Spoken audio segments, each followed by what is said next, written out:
Hello, hello, hello. Happy Wednesday. Just doing a little impromptu live because this is a really important conversation that I want to have with you. And so if you are here with me, go ahead and hashtag live. And if you're watching the replay, go ahead and hashtag replay. So the other day, I made a post about valuing intimacy over chemistry. And I realized that maybe not a whole lot of people understand what that means based on the comments that I got. And so, as probably most of you know, I have a extensive history of toxic and abusive relationships. And so the biggest thing that changed my life around understanding chemistry was in those relationships that I had, they were driven by this spark, by this chemistry, right? And typically my relationships started off hot and heavy. I didn't have any boundaries. I was always going after the chase, the heightened emotion, right? And if you guys can resonate with this, just let me know. And so this chemistry, the spark, like what I really struggled with was like, it was really hard for me to actually find somebody that I liked. And when I did find somebody that I actually liked, they ended up being toxic. It ended up breaking my heart. It ended up making me feel rejected, abandoned, defeated, unwanted, not chosen, all of the things, right? And so what I came to realize was that chemistry is not what we want to strive for. That spark that everyone thinks we should have. First of all, that's something that's really driven in the media and movies where it's like, oh my gosh, we meet this person and we want to rip their clothes off immediately and then everything falls into place and they're happily ever after. And that's not realistic. And what I like to strive for and what I teach my clients and what I've done for myself in my relationships is cultivate intimacy. And so the difference between this is chemistry is driven by lust. Chemistry is your subconscious recognizing that someone can hurt you in a way that you've been hurt before. There's that familiarity, right? And so, when you get those butterflies in your stomach, like everyone talks about this, when you get those butterflies, it's actually anxiety. And so a lot of us actually that are addicted to chaos, that are addicted to drama, that have tumultuous past and relationships and we're driven by fight or flight. That chaos is actually the only thing that makes us feel, right? And that was my issue. It was like I couldn't feel anything unless it was fucking intense. And all of those relationships that started off hot and heavy with that like crazy, insane chemistry, they all burned. They all burned and they burned quickly. They would typically break after like the honeymoon phase is over, right? And so what intimacy is it is a slow burning connection that is built over time. And so in my comments from this post the other day, people were saying like, well, no, I need the spark. And if I don't have the spark, I just can't do it. And I'm not saying don't have attraction. Like you should be attracted somewhat to the person that you're dating and that you have a relationship with. And so what intimacy is it's cultivated through shared experiences, you being vulnerable and opening your heart, trust, acceptance, healthy conflict, difficult conversations, repair, prioritization, and it slowly builds and deepens over time. This is the most fucking fulfilling feeling that I have ever felt in my entire life. Having this slow burning love that keeps getting better and better and better and better over time instead of this hot and heavy, chaotic chemistry in the beginning that feels really good in the moment. And then they start to pull away, they start to pull away, they start to pull away, and then they disappear. Right.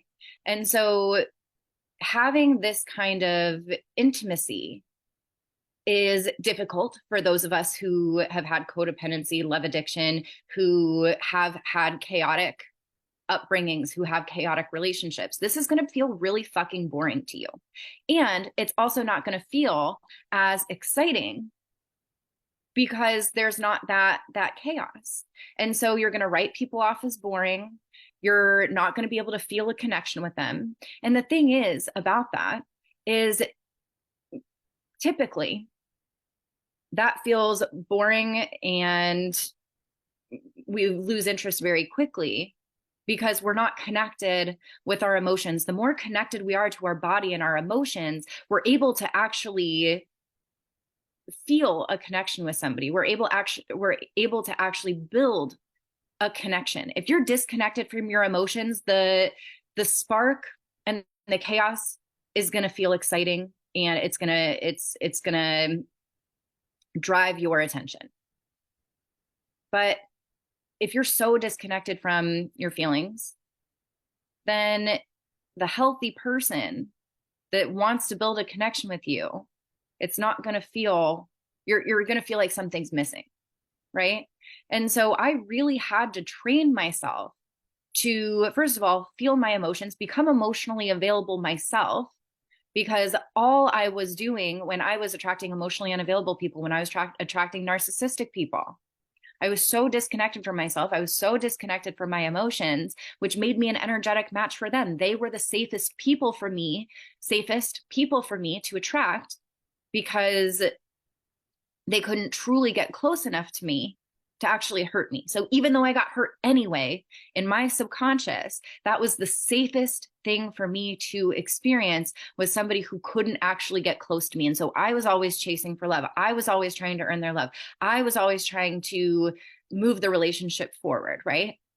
And when you have a healthy masculine suitor, they're going to want to come closer to you. And if you're emotionally available, you have a fear of rejection and abandonment, that's going to feel so fucking uncomfortable for you. And so it's not going to be attractive. You're not going to find that interesting. You're not going to find that valuable, because you're not having to do the chase. You're not having to have this like chaotic energy around it, right? So it's going to feel boring. You're not going to be interested. And so, yes, you should absolutely have an attraction with the people that you're dating, but that doesn't mean that you have to have the spark, the butterflies, the hot and steamy chemistry right off the bat. I can tell you 100% from my experience and my clients' experiences that when you're building intimacy with somebody, like when I attracted my relationship with my boyfriend, I remember I matched with him on Bumble, and my first immediate thought wasn't like, oh my gosh, he's so sexy. It was, this guy looks really wholesome. And like, he looks very homey, and I like that. And then on our first date, we cracked up. We had a really great time, but I wasn't like, oh my gosh, I want to rip this guy's clothes off. I can't wait to make out with him. I wasn't like creating all of these scenarios in my head of him being the one. It was very much like I'm learning about this person. I had a good time with this person. I feel like he's, attractive enough for me to want to see him again. But I wasn't, we weren't all over each other. We weren't like hot and heavy. The way that our relationship was built, both of us were wildly intentional about it. And which also, I was very intentional about the way that I was dating. And of course, I was an energetic match for somebody who was doing the exact same thing. And so we started off slow. And now I always want to rip my boyfriend's clothes off, right? Like, I think he is the sexiest man in the world to me. I didn't feel that way in the beginning. Yes, I found him attractive, but I didn't find him to be the sexiest, coolest, most charismatic, charming man. I enjoyed how I felt with him. And my nervous system was regulated. I no longer was addicted to chaos. I no longer was playing out, childhood patterns in my relationships. And I no longer had this fear of abandonment. And so I was able to be available for this. And so when we have this fear of rejection and abandonment and we're addicted to chaos and that spark, we want things to move quickly. We want to get commitment right away. We want to hang out with this person every day. We want to hang out with them multiple times a week in the beginning. When you do that, you're lowering your value to somebody else because you're not following your boundaries. You're abandoning yourself, and you're making decisions based on the oxytocin that's being created, which is, the love hormone that clouds all your judgment. Because when you have like this lack of oxytocin, this lack of the feel-good hormone, right? The love hormone, when you have this toxic guy come in with all his charm, his charisma, and he's coming in hot and heavy and he's love bombing you, that feels so fucking good that you get addicted to that. But if you have a healthy amount of oxytocin and you're creating that in your life regularly, then somebody who comes in and love bombs you is going to feel really gross. And the man who is slow and steady and stable and consistent and wants and is emotionally available, he's going to feel more exciting to you. He's going to be the cherry on top. It's going to feel good to be with this person. And so that's what we have to train ourselves to do, is value intimacy over chemistry. Chemistry is bullshit. It does not get you the long-lasting love that you want to have. That is what intimacy is. And if we want to build intimacy, we've got to be vulnerable. We've got to be connected with our emotions. We've got to get ourselves out of fight or flight and train ourselves out of chaos. We have to be able to communicate effectively, and we have to learn to slow the fuck down and honor our boundaries. We've got to honor our standards, because that is what's going to build a stable foundation. I always say relationships that start off hot and heavy tend to burn quickly. That has been my motto. And my clients that experience this, my clients that have gone through toxic relationships, and you get addicted to the high, you get addicted to the stress, you get addicted to the person. When they have left those relationships and then attracted healthy, in the beginning, it feels like, is this how it's supposed to feel? And it can feel a little bit boring in the beginning. But as you create safety within yourself, as you create oxytocin for yourself, and as you train yourself out of that fight or flight and chaos, it feels safe. It feels cozy. It feels comfortable. And a lot of us are scared to feel those things. We're scared of being vulnerable. We're scared of being chosen, which is why we keep love at arm's length. So no, you don't need the spark.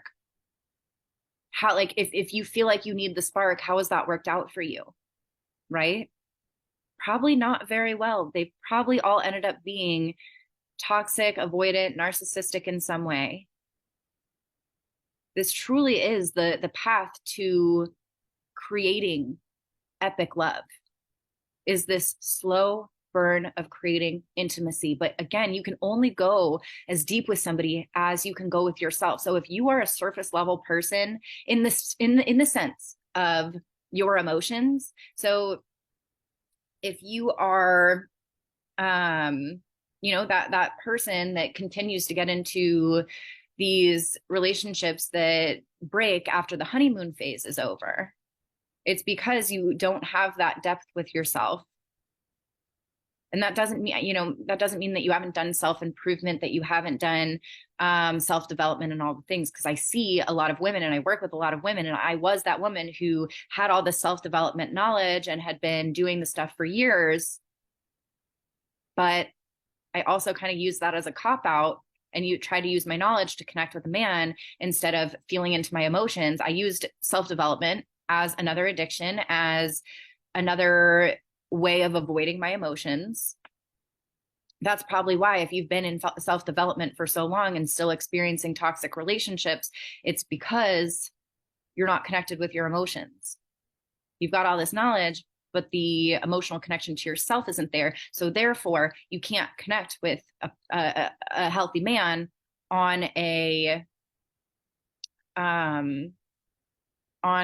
where was I going with that?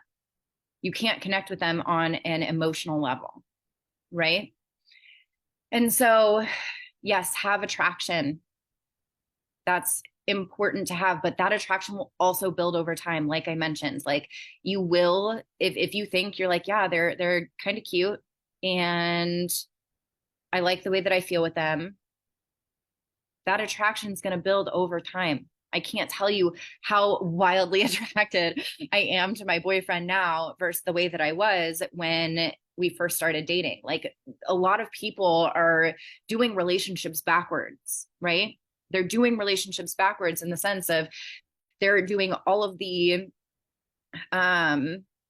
they're hot and heavy in the beginning and then it fizzles out and then they get ghosted or the relationship doesn't work out instead of being slow to burn in the beginning and then you start seeing each other more, then you start having a deeper connection, you start sharing life experiences together, you're starting to hang out more, you're starting to share more, you're starting to do all these things, you're inviting them into your family, into your life, and it just keeps getting better and better and better and juicier. The relationship that I have now and the intimacy that I have now is far hotter, far sexier, far more amazing than any chaotic spark chemistry that I had with toxic men. It just is. And so we've got to be okay with things. My foot is asleep and it's driving me nuts. We've got to be okay with things moving slow in the beginning. And when we have this fear of rejection and abandonment and anxious attachment, we just want to rush everything because we think when we get the commitment, when we get this, when we get that, then I'll feel secure, then I'll be okay, then it'll mean this about me. That cheapens love. It cheapens love and it doesn't work. We've seen that it doesn't work over and over and over again. We've got to stop doing the things that are not working. Try something different out. Try this out. Try something different out. Don't go for the person that you've got the hot, chaotic chemistry with. Again, it is your subconscious recognizing that somebody can hurt you in a way that you've been hurt before. Intimacy is through vulnerability. And so many people are so scared of vulnerability because there's that potential rejection, right? Like I closed off my heart for so long and refused to be vulnerable because I didn't ever want to feel, I never wanted it to be used against me like it had been in my abusive relationships. I didn't want to get my heart broken. I didn't want to let somebody in and see the real me, but I was getting hurt anyway. I was getting my heart broken anyway. And so being vulnerable is not just about like sharing your deepest, darkest secrets on the third date. Being vulnerable is just sharing your emotions pretty much all the time, whether it's happy, sad, nervous. And yeah, being vulnerable does include, you know, sharing, you know, things that are close to your heart. But a lot of people do that like in the very beginning where they're like oversharing their trauma. And it's a way of protection in the sense of like they're sharing for the sense of they feel like they have to over explain. They feel like they're not allowed to have boundaries. They feel like they want to get everything out on the table so that if they're going to be rejected, then it's going to happen early. And I used to be this person. I would overshare my trauma all the time. And that's not real vulnerability. That's like inauthentic vulnerability because it's not about what you do. It's who you are when you do it. Right. So sharing your heart is super fucking scary. And when I was in the process of dating after I ended my last relationship and when I attracted, you know, my boyfriend, I didn't care anymore about getting abandoned because or getting rejected because I was like, I already went through the worst thing I could possibly go through. which was my last breakup. And I was like, if I can get through this and I can experience this and I'm okay now, I just I'm going to share and be myself and accept all parts of myself. And I'm going to show that to somebody. And if they love it, perfect. And if they don't, that's okay too. And I know that I'm going to find my perfect person. But my vulnerability, your vulnerability is your superpower as a woman. It is like you have to go first in that area because we really are like the gatekeepers of emotion. And so you've got to go first with your emotions. You've got to feel your emotions. You've got to go deep with yourself. And I don't mean deep in the like self-development way. I mean feeling through your feelings, being with your feelings, accepting the ugliest parts of yourselves and being willing to show that to other people. Because again, like I was this perfectionist that could not show anybody my flaws because I was so scared of being criticized or whatever. And so in turn, I would always attract men who would feel like I wasn't good enough for them. Like they would always feel like they were better than me, like they were superior to me and all the things, right? And so and it was just so inauthentic. The mask that I was putting on, this like perfectionist mask. And then once I took that mask off and I was like, I am messy, I'm crazy, I'm I've got all these things about me and I'm just gonna let it shine through and be okay with it. And my boyfriend now, he accepts everything about me. I'm totally 100% myself with him. And I have never, it was funny. We were actually talking last night. So we have not had a fight yet. We like, and we've been together for almost a year now. We have not had a fight yet. And I was like, it's so interesting. Like we've had a ton of hard conversations. But because of my vulnerability and because of my communication skills and because of the person that he is, because of my intention around who I was calling in, I picked the person that I was the most compatible with. And we're all out here trying to make these incompatible relationships work, trying to fit a square peg in a round hole. My boyfriend and I have such a wonderful relationship because we both have emotional intelligence. We both communicate well. We share our vulnerabilities and we're just compatible because we chose the person that we were the most compatible with. Right? I decided when I was calling in this relationship that first of all, I said I was creating the most epic love affair of my life. And where was I going?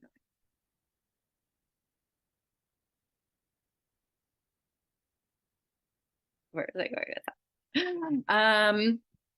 When I was calling in this relationship, I said that I wanted to create the most epic love affair of my life. And I also said, this is where I was going with that I didn't want to change anything about the person that I was with. I was like, if I'm going to commit to somebody, give them my heart, give them my exclusivity, give them my body. I want to make sure that I don't want to change anything about them. So I'm going to pick the person that I accept all of right now, not their potential, not who they could be, not who I could mold them into, who I was the most compatible with that I did not want to change anything about. That's why we don't really fight, because there's nothing that he does that I want to change about him. And there's nothing that I do that he wants to change about me. We both just accept each other for who we are. And we're compatible with that. And so that compatibility, like, in these chaotic relationships, we're all about that spark instead of, is this the type of person I could live with? Because that spark is going to die off, as I mentioned. And, relationships are so much more. Like love is not just a feeling, it's a commitment. It's choosing somebody every single day and choosing the relationship every single day, because that feeling is going to ebb and flow sometimes. And we need to be picking people not for the chemistry, but for the compatibility. Do they have the same values that I do? Do I love everything about them? Do I want to change anything about them? Do I like the way that I feel when I'm with them? Like your feelings are the catalyst for you having the most epic love affair of your life. How do I feel when I'm with this person? I don't question my relationship ever. Ever. I don't feel anxious. I don't feel scared about it not working out. I feel so much peace. I feel so much joy. Like I truly believe like this is my person. And in that, it's like I love how I feel. I love how I feel when we're together. Always. Always. I love how I feel. Your feelings are the biggest catalyst for you trusting yourself and being able to decide whether a relationship is right for you or not. Getting connected with your feelings and then trusting them. It's so much of this work, but a lot of us are so disconnected from our feelings that, we're focused on we're all in the mind. We're overthinking. We're trying to overprotect ourselves with asking all these questions about, if they're the right person, or trying to like make sure they check all these boxes. It doesn't really matter about the boxes that they check if you don't feel the way that you want to feel when you're with them. Right? We're always like on these dates. I hear so much from the women that I talk to that, they're asking all of these questions like it's a fucking job interview instead of focusing on, okay, how do I feel with this person? Do I like being with them? Are we compatible? But we've got to be able to be attracted to that healthy man by doing this deep inner work of getting connected with our emotions and training ourselves out of fight or flight, healing our rejection and abandonment wounds, essentially rewiring our relationship blueprint. Our relationship blueprint was developed between, ages 0 and 10, 0 to 7, 0 to 10, something like that. And so, you see a lot of what you experienced in childhood or the way that you felt in childhood in your adult relationships, whether it's the way that you feel or, very similar things like qualities of a parent and then a partner, or just the way that you feel. If you felt rejected in childhood, you feel rejected over and over again, or not heard or not appreciated or not validated in your relationships. We go towards what's familiar. So if you haven't done the work of healing your relationships, your core wounds, and training yourself to a different familiar, a familiar that feels loving, accepting, feeling cherished, feeling seen, feeling desired, all the things, you're going to keep being attracted to the wrong people. And you're going to keep chasing that chemistry. You already know that it doesn't work. Chasing the chemistry doesn't work. You've experienced it over and over and over again. So let's try something different. Let's try, instead of like searching outside of yourself for this feeling that you're getting from this person who's love bombing you, why not cultivate it within you first? And then whatever you get from somebody else is the cherry on top. And that's going to be the healthy masculine man who's not love bombing you. He's not,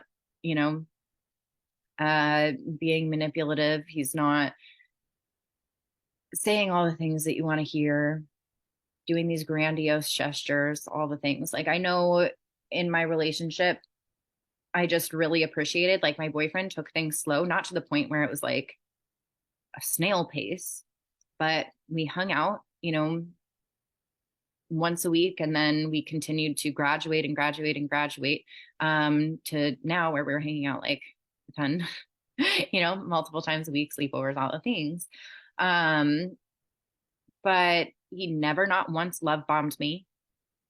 He never did like any crazy grand gestures. Like that would have scared me away at that point because I find love bombing very unattractive. He was very intentional just around the dates that he planned, the way that he pursued me. He took it slow and steady. And in that, we continued to build on each and every date we had, each and every conversation that we had. You know, in my last relationship, this is this lives a lot longer than I had anticipated. In my last relationship, my ex would say, "Good morning, gorgeous," every morning, and like, you know, tell me all the things that I wanted to hear, and, you know, would call me multiple times a day, and, you know, give me cards and flowers and all this stuff throughout our entire relationship. And he ended up cheating on me. Like, that shit just doesn't matter. It's the way that you feel when you're with somebody. Are they showing up? Their actions speak so much louder than their words. And the way that you feel speaks so much louder than everything. And so, you know, it's really important that we cultivate all the feelings that we want to have within ourselves so that the moment that somebody that is toxic and they're trying to love bomb us and manipulate us, we'll feel that, and we won't have the rose colored glasses on that will make us want that. And instead, we'll have it cultivated so much within ourselves that when a healthy masculine man comes along and he's not doing those things, but he's still showing up and he's being consistent, and you feel how you want to feel with him, that it won't feel boring or it won't feel like something's missing because you'll have cultivated those feelings already.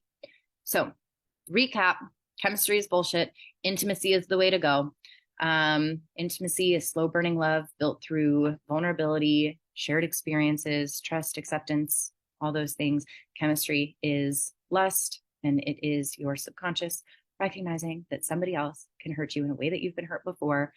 Train yourself for intimacy. And if you need help with this is literally everything that I help my clients with. I have 5 spots available for my one-on-one coaching. I don't open spots for this often, but this is a high-touch program with weekly one-on-one calls, daily messenger support, my online curriculum that has all of the knowledge that I've ever had around relationships put into one place, step-by-step guide, taking you from, you know, your toxic relationship pattern and being able to heal that and overcome that to creating the most epic love affair of your life. And I'm going to help you rewire your relationship blueprint so that you can learn how to attract and be attracted to healthy. It's so important that not only do we attract healthy people, but we're attracted to them. You'll learn exactly how to connect with a man's heart that will make him want to pursue you and commit to you. And you'll also learn how to be emotionally available, connected to your emotions, embody your worth, your confidence, your resilience. You will become unfuckwithable. You'll learn how to be vulnerable in a healthy way. You'll learn how to have emotional intelligence and communication and actually enjoy the journey of dating and going on dates and finding your person rather than despising it. So this will all help you become an energetic match for the relationship that you want to have. And I have worked with hundreds of women at this point, helping them on this journey. So if you feel connected to me, you've watched my stuff, you've been following me for a while, maybe you're new to me, but if you feel like you resonate with the things that I say, then DM me, we'll chat, we'll see if it's a good fit for you, and we'll go from there. All right, I hope you have a fantastic day. If this was valuable for you, please let me know in the comments, and I will talk to you soon. All right, bye everyone.